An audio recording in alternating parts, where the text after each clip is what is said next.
আমরা সবাই একদিন চলে যাব, কিন্তু মহাবিশ্ব থাকবে, আর সেই সময়ে এমন কিছু ঘটনা ঘটবে যেগুলো আমরা কোনোদিন দেখতে পারবো না। আজ আমি তোমাকে নিয়ে যাব এমন এক ভবিষ্যতে যেখানে সময়ের কোনো মানে নেই, কোটি বছর, ট্রিলিয়ন বছর তারও উপরে। চলো শুরু করি কাছের ভবিষ্যৎ দিয়ে।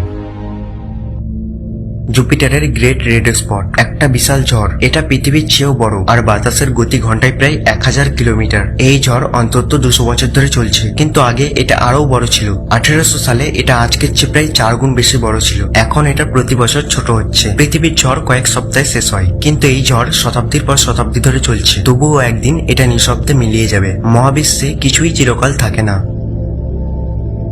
50,000 বছর পরে পৃথিবী আবার বরফ যুগে ঢুকবে। এখন আমরা আছি দুটো বরফ যুগের মাঝের সময়, কিন্তু এই শান্তি স্থায়ী না। তাপমাত্রা কমতে শুরু করবে। উত্তর আমেরিকা, ইউরোপ আর এশিয়ার বড় অংশে বরফ ঢেকে যাবে। সমুদ্রের পানি কমে যাবে প্রায় 100 মিটার, কারণ সেই পানি জমে যাবে বরফে। জীবজন্তু সব সরে যাবে উষ্ণ অঞ্চলে। তবে একটা সম্ভাবনা আছে, মানুষের তৈরি ক্লাইমেট চেঞ্জ এই বরফ যুগ দেরি করাতে পারে। মানে আমরা নিজেরাই প্রকৃতির নিয়ম বদলে দিচ্ছি। এবার আরো দূরে 50 থেকে 100 মিলিয়ন বছর পরে অ্যান্টার্কটিকা আবার সবুজ হয়ে যেতে পারে। এক সময় এটা সত্যিই সবুজ ছিল, উষ্ণ আবহাওয়া, গাছপালা, অনেকটাই আজকে ইটালির মতো। তারপর ধীরে ধীরে দক্ষিণে সরে যায়, তাপমাত্রা কমে আর বরফে ঢেকে যায়। 34 মিলিয়ন বছর আগে পুরো মহাদেশটা বরফে ঢাকা পড়ে। কিন্তু যদি ভবিষ্যতে কার্বন ডাইঅক্সাইড বেড়ে যায়, এই বরফ গলতে শুরু করবে। সমস্যা হলো এই বরফ কোথাও কোথাও 5 কিলোমিটারের বেশি মোটা। সব গলে গেলে সমুদ্রের পানি 60 মিটার পর্যন্ত বেড়ে যাবে। পৃথিবীর মানচিত্র বদলে যাবে। তবুও নতুন এক সবুজ মহাদেশ তৈরি হতে পারে।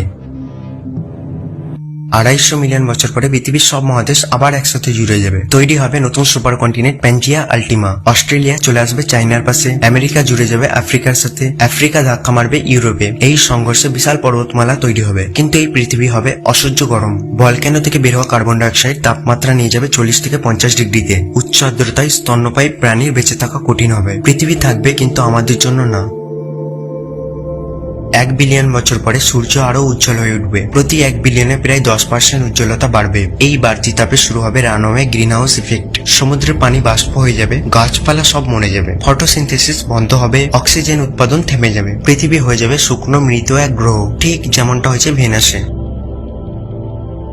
মানব জাতির কাছে থাকবে প্রায় 3 বিলিয়ন বছর। আমরা কি বাঁচতে পারবো? সম্ভবত পারবো। আমরা ইতিমধ্যে হাজার হাজার এক্সোপ্ল্যানেট খুঁজে পেয়েছি। একদিন আমরা অন্য গ্রহে যাব, নতুন পৃথিবী খুঁজে নেব। মানব জাতি শুধু একটি গ্রহে সীমাবদ্ধ থাকবে না, আমরা হয়ে উঠবো বহু নক্ষত্রের সভ্যতা। এটা কঠিন হবে, অসংখ্য সময়, প্রযুক্তি আর প্রচেষ্টা লাগবে। তবুও বেঁচে থাকার জন্য আমরা এগোবই। 100 বিলিয়ন বছর পরে মহাবিশ্বের প্রাচীনতম আলো অদৃশ্য হয়ে যাবে। বিগ ব্যাং এর যে আলো আমরা আজও দেখতে পাই সেটা হারিয়ে যাবে, কারণ মহাবিশ্ব বড় হতে হতে সেই আলো টেনে লম্বা হয়ে যাবে। শেষে এতটাই দুর্বল হয়ে যাবে যে আর ডিটেক্ট করা যাবে না। মহাবিশ্ব তার নিজের ইতিহাস আড়াল করে ফেলবে। 100 ট্রিলিয়ন বছর পরে সব তারা নিভে যাবে। তারারা হলো মহাবিশ্বের শক্তির উৎস, কিন্তু প্রতিটি তারার জ্বালানি সীমিত। এক সময় নতুন তারা তৈরি হয় বন্ধ হয়ে যাবে। ছোট রেড ড্রপ তারাগুলো এক সময় নিভে যাবে। মহাবিশ্ব ডুবে যাবে অন্ধকারে। এরপর থাকবে শুধু ব্ল্যাক হোল আর মৃত তারার অবশেষ। সময়ের সাথে সাথে ব্ল্যাক হোলে সবকিছু গ্রাস করবে। তৈরি হবে নতুন জম্বি গ্যালাক্সি। একটা গ্যালাক্সি যেখানে কোনো আলো নেই, কোনো জীবন নেই, শুধু অদৃশ্য শক্তি একে অপরকে প্রদক্ষিণ করছে। সব শেষে ব্ল্যাক হোলও মিলিয়ে যাবে হকিং রেডিয়েশনের মাধ্যমে। প্রোটন ডিকে হবে, মহাবিশ্ব হয়ে যাবে ঠান্ডা, নিঃশব্দ, চিরন্তন শূন্য। কিন্তু এটা কি সত্যিকারই শেষ, নাকি আরো কিছু বাকি?